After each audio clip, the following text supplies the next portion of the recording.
What is up, guys? It's me, Jedi. Today, we're going to be continuing the entire Russia versus Ukraine series, and we're going to be talking to you guys about why this is kind of happening and why people are really afraid of Russia and how he could completely change this entire playing field.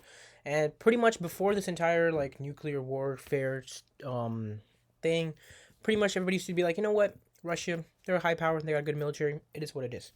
But ever since he said, hey, you know what? I'm going to press the button if you guys don't, listen to me. That is when all the countries kind of went, whoa. If he presses that red button to send those nuclear power, those nuclear weapons, his nuclear power could technically knock out the world. And that is when people are like, uh-oh, man, this guy, he might do that. So we got to be careful. And so that is why people are kind of, taking a little bit more caution about this and kind of saying, hey, let's step back a little bit and let's see if this is actually going to happen. Because the last thing that we need is we kind of just ignore this guy and say, ah, screw you, we don't really care. And then this guy just throws up these nuclear bombs and completely wipes out the world, right? So he might do that. And that is why they're saying, you know what? We're going to respect this and we're going to kind of see what he does.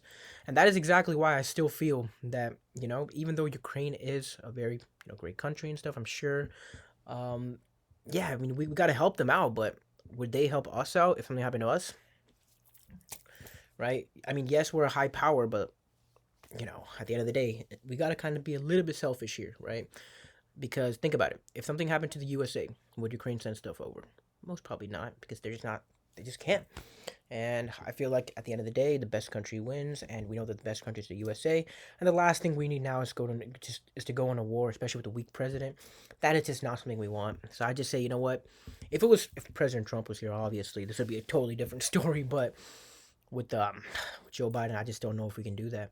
I just don't know if we can afford that, right? So I'd say just step back and let things unfold. As sad as it does sound, I'd say just be a third person here and just watch what happens, right? Hopefully, pretty God, nothing bad happens, but yeah. It's basically like, would you rather see people in Ukraine suffer or see the whole world suffer, right? So I'd say help out Ukraine as much as we can, but let's not engage in warfare, right? So that's where I stand. Comment section below, let me know where you guys stand. TikTok live every single day. See you then. Bye.